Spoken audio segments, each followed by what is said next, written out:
Shattered to unbreakable.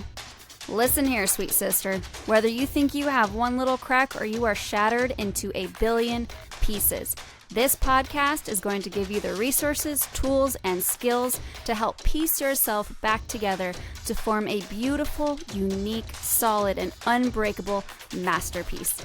You are listening to Shattered to Unbreakable, the Reclaim Podcast. Let's talk. Hey everybody, welcome to another episode of Shattered to Unbreakable. I'm your host, Brandy Babin, and I have a special guest with me today. I have Amanda Wooten, my childhood bestie / pretty much sister, is on with us today. So welcome, Amanda. Hello. So I call her Tatey because that's our childhood name, and I'm Brady to her. So if we accidentally say those names, you know why. Yes, for sure. But this new season, Amanda is our kickoff to the new season, is all about the falls that we have throughout life. And Amanda has had her share of falls, but probably the most graceful faller and get back upper I know. Appreciate Throughout that. life. I would love for you to tell people just a little bit about you, people that don't know you at all, and what you went through high school. For sure. So it all started at 15 years old. I was an avid basketball player, played volleyball, fast pitch softball, slow pitch softball. Very, very active just in the sports world, and started having some trouble with my knee my freshman year of high school basketball, and thought it was just a simple fix of some, tissue in the knee joint, and had surgery in March.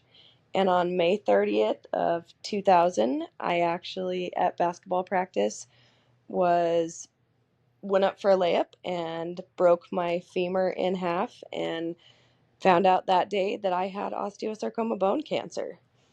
So crazy. Yeah, it is. It's still sometimes hard to think back on, but my life shattered that day. I was never able to play basketball again. I wasn't able to play any sports for that matter. Couldn't run. They went in after 3 chemo treatments to shrink the tumor. They went in and replaced the bone with a titanium rod, which it consisted of a knee joint as well.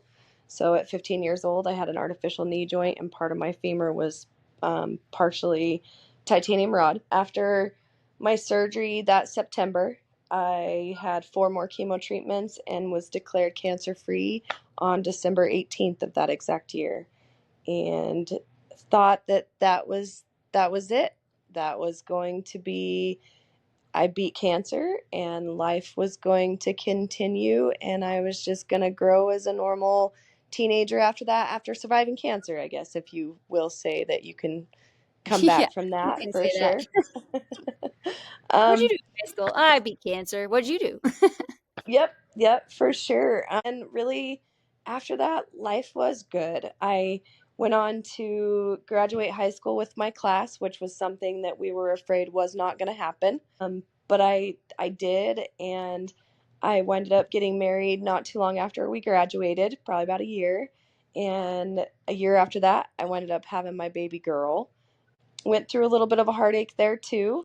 She was born at 29 weeks, and same thing, kind of thought that I wasn't going to make it out of it either, but I did. And after that, everything was great for a good, probably another 5 years. And things fell again. Had to have surgery on the knee to replace some plastic pieces in it. And right after that, I found out I've had my first staph infection. And after that, I went through 5 staph infections, 3 strep infections in there, and every surgery that I had to have, it just got harder and harder to manage. Yeah. It came with pill addiction. It came with attempted suicide at one point. I just never thought things were going to end until finally, after that last surgery to get the infection under control, which would have made number 9, the rod still did not hold up in the leg, and I finally decided just to have my leg amputated so I could get back to my life. Because how many years was those 9 surgeries spanning over? It started in 2011, and I finally amputated my leg in 2018. So for So, 7 years, you were going yep, through this hellacious surgery after surgery after surgery. Because that's not even one surgery a year, that's more than one a year. it was. It was. The longest, usually, the staph infection would start to come back about 6 months, but at that point, I was a single mom.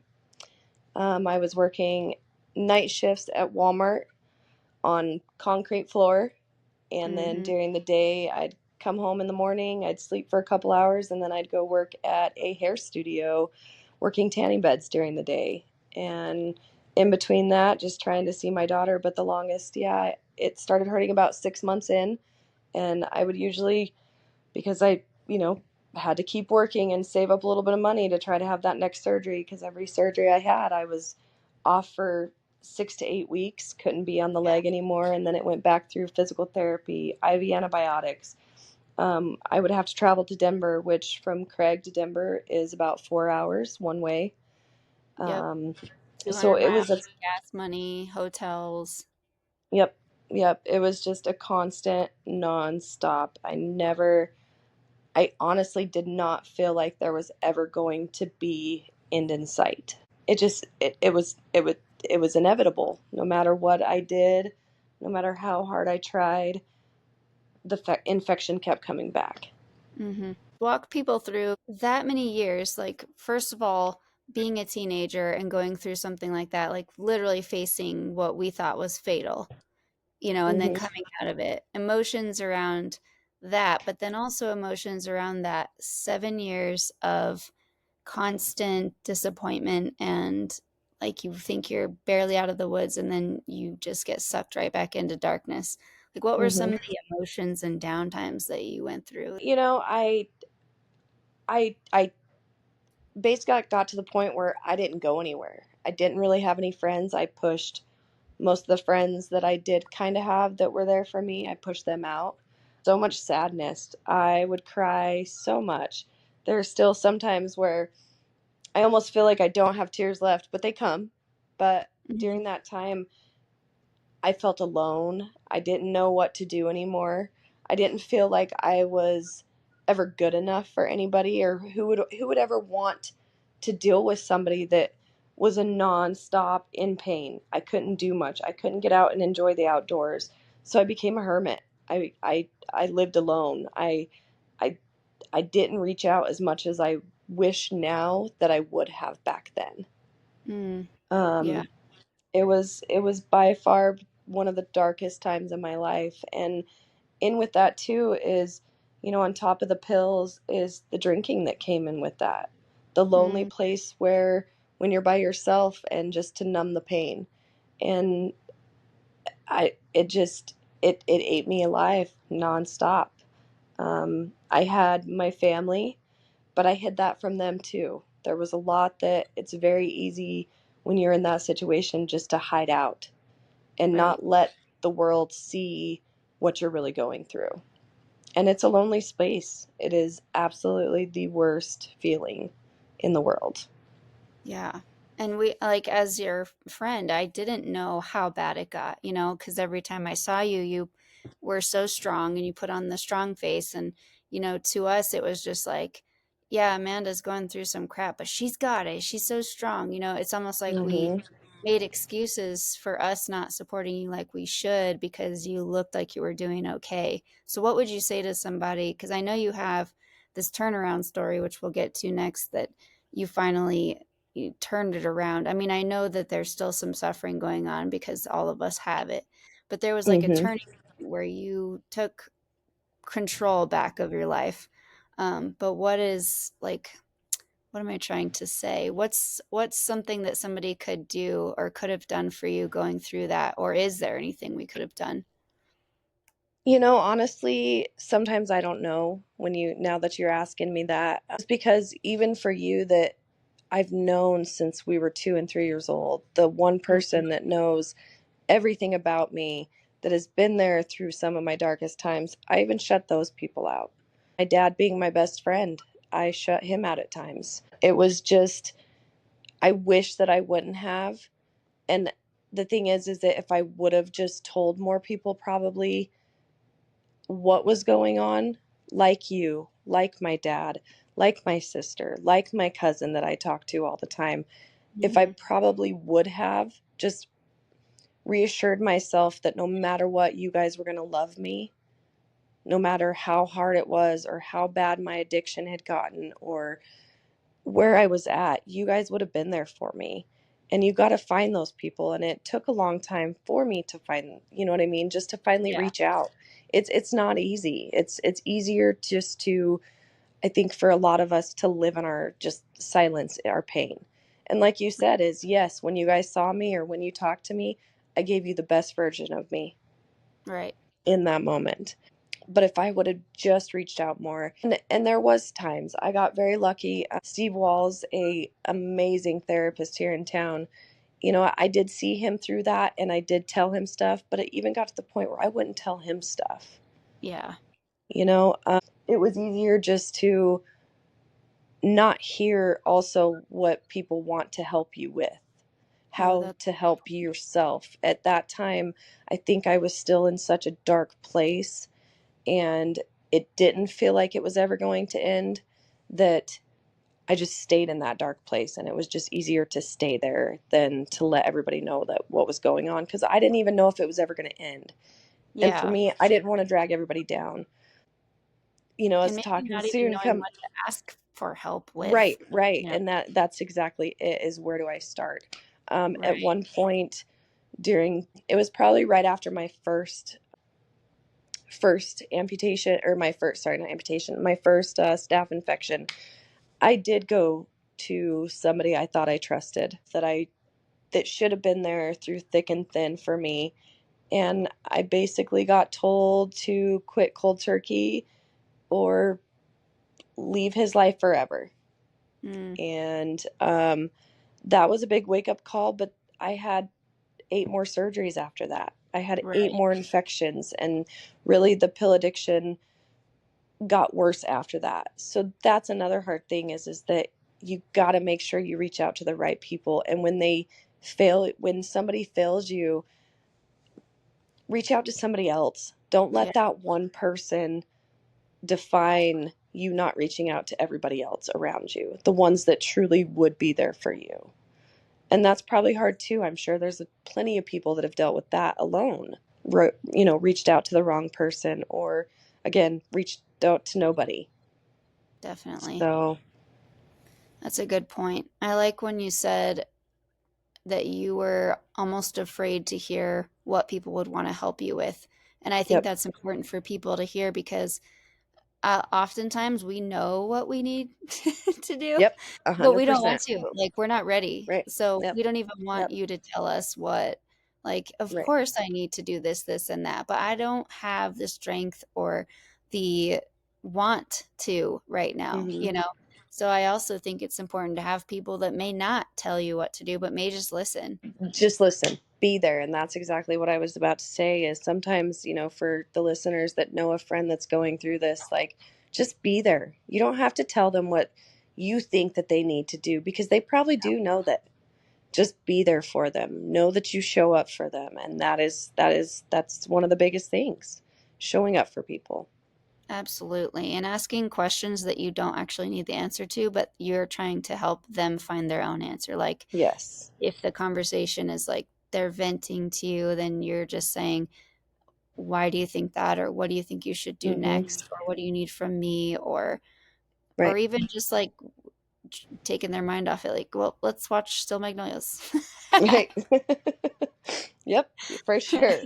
But I think the time, thinking back on our time together, um, we didn't even have to talk about our struggles very much. I feel like the times where we were most peaceful, we were just hanging out and not even focusing on the bad stuff. Like, we Yep. just would Watching like do our TV and nails or watch yep, TV, yeah, or go get a bunch of whatever. candy and just veg out till our stomachs were sick. hmm Like, Yep. um, a lot of that was in our high school years. But I remember, and it sucked because I moved away and wasn't in the same town as you anymore. And I feel Right. like if I would have been in the same town, I would have noticed a lot more. But neither But here it nor is there at hard this too. point. It is hard too because the fact that as we get older, and it's one thing when we're younger and we do have friends and it's easier for people, a friend to stop by or whatever. But as you get older and you have families and you have your job and just, our own lives, it is hard in general to get together. And when you throw a sickness in there, it's even harder. Yeah. Sometimes too, you don't, with me, I know there was times where I felt like I was just people would get sick of hearing about everything because it was always something with my leg or Hmm. I mean there was good stuff, but at the same time it was just nonstop with the leg. So I felt like people maybe didn't want to hear it anymore, and that was tricky. That's tricky as you get older and just get in your own lives and families and everything that goes on. So there was a turnaround though. So talk to us about what finally changed and got you to, like I said, take back control of your life and your future.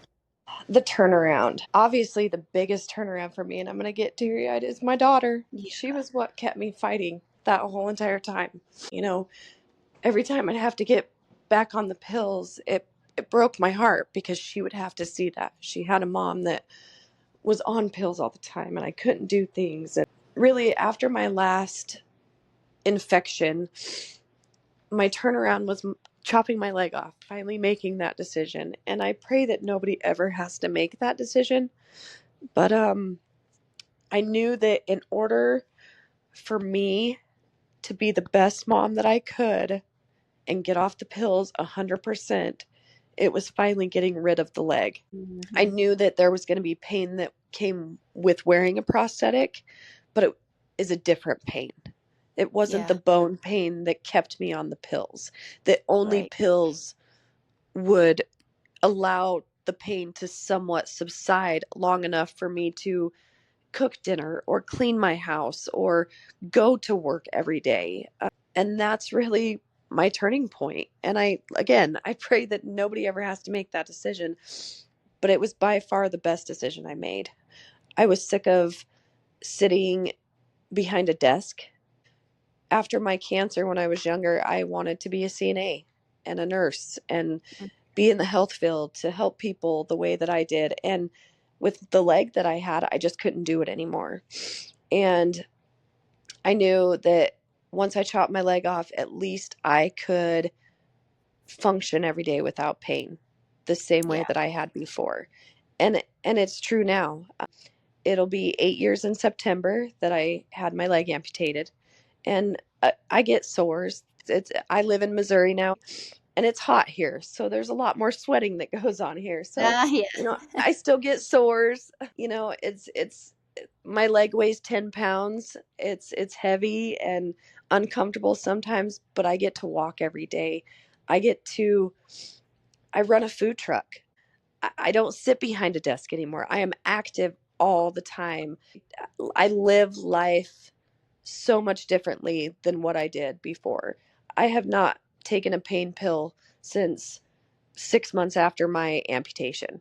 Um, so we're going Love it. on 7 years of no pills. I was on, and the thing is that with the pain pills back in the day, it came with antidepressants, it came with anxiety medicine, it came with sleeping pills, it came. I take ibuprofen and Tylenol as needed. That's it. I mean, my That's life awesome. completely changed the day that I had my leg amputated.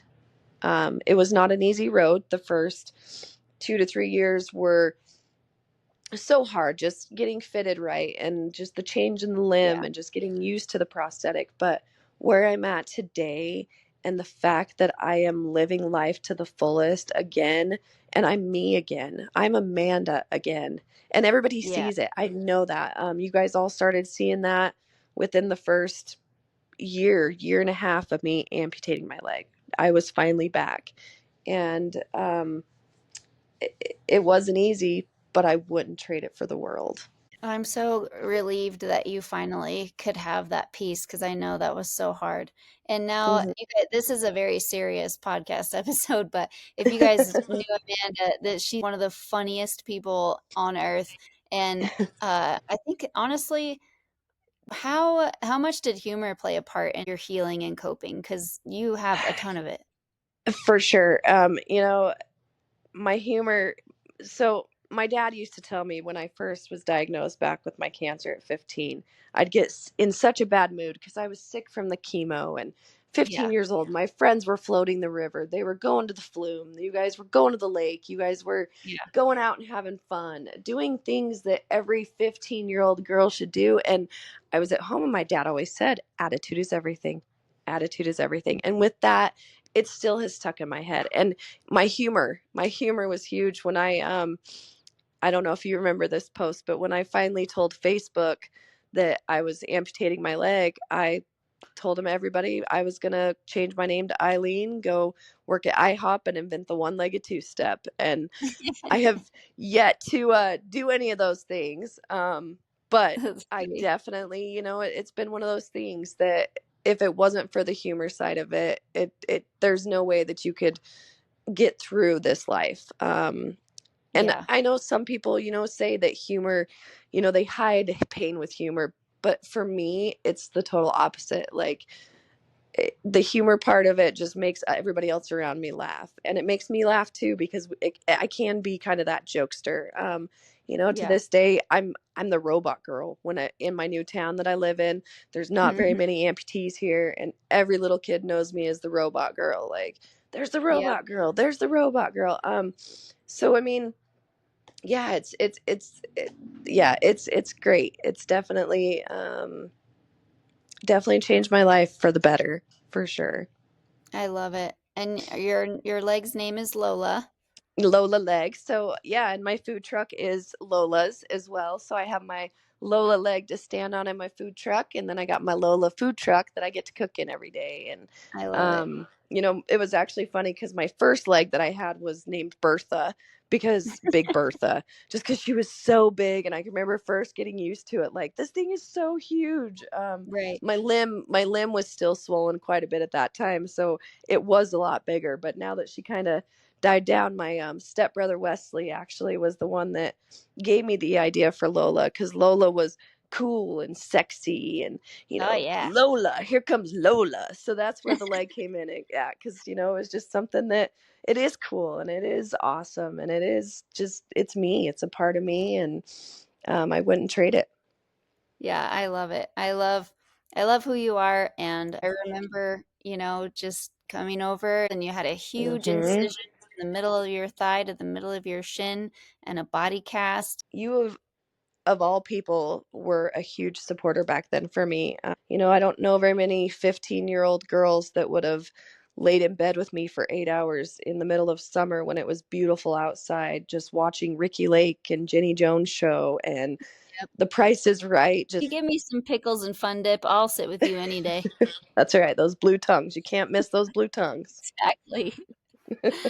Oh man. Well, your Uh, story is inspiring, and if any of you need a laugh every day, go follow Amanda on Facebook because she has the most hilarious posts yeah. ever.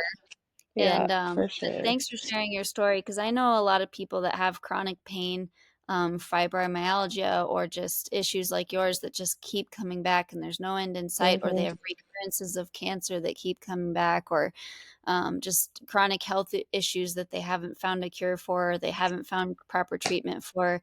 So, in those times where just no end in sight, nothing's giving, what would be your last closing thought for somebody that just is just not seeing that light at the end of the tunnel? Um, it's there. It's there. And, for me too, is we all go through so many different things, and people say they look up to me, but I look up to so many other people that are going through some of these other illnesses. I was able to chop my illness off and get back to life, but there are so many out there that can't. And Yeah. if you can't, and it is something that no matter what is going to be there for like MS, something that is incurable, live each day to the fullest. Try to find the best in each day and stay positive. Have a great attitude. Um, Attitude is everything. And if you wake up with that good attitude anymore, even if things that day, something happens and it doesn't go right, remember that attitude is everything, and you will make it through it. We will all make it through it.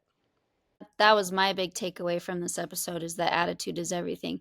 And I will say, when you're in deep pain like that, and I haven't experienced physical pain, I've only experienced like chronic emotional pain. But Hmm. when you're in that pain, I feel like part of that attitude is everything is find someone else to serve also, because you Yep. did that. You didn't mention it, but I think that was a huge part of who is a part of who you are. I don't remember one time that I was hanging out with you that you didn't ask me how my life was going. Yeah. And not just asking, how are you? It's like, Right. no, how are you? Like, let's talk about what's going on in your life. Right. So Right. you served people emotionally, and supportively that way, no matter who. I mean, I've always been amazed. People who have never even met you before will spill their entire life story and deepest, darkest secrets to you. It's There's so just funny like you say that. something about you that people are like, oh, it's an angel from heaven. I have to tell everything to right now. But It that's who happened at the convenience store yesterday, and I thought the same thing. seriously, is It something about did. you, man. So I would say, Yeah. like, find your strength, find your, if you're going through this, find your strength. Attitude is everything. Find somebody to serve, or some way to serve others throughout your day. Yep. Yeah, just, and reach out, keep reaching out. And people say, like, take it day by day, but like, no, if you're in pain, you have to take it moment by By moment. moment. Yep. Yeah, Yep. it's not day by day, because getting through a No. day is sometimes excruciating. And it is, for sure. And I still have days where it is not always easy, but attitude is everything, and I make it through. That's right. Thank you for being on, and being so open and honest about everything you've gone through and how you made it through, because you're friggin' amazing. Of course. Thank you for having me, Brady. I'm very proud of you and everything that you've done as well in this lifetime. Couldn't Thanks. have done it without you. Ditto, man. All right. Well, we will see you guys next week on Shattered to Unbreakable for another episode on the next fall that we're going through. So stay tuned. Thanks for hanging out with us today. I just wanted to remind you about the resources we have on the reclaimstrategy.com. That is Reclaim University with free downloads. It's the Reclaim Guidebook, access to Kintsugi classes and events. So go ahead and take a look. Also, please share this podcast with anybody that you think might need to hear these messages. And if you haven't already and you think we deserve it, give us a 5-star rating. That just helps our reach. So I love you guys. Stay sparkly, and we will see you next week.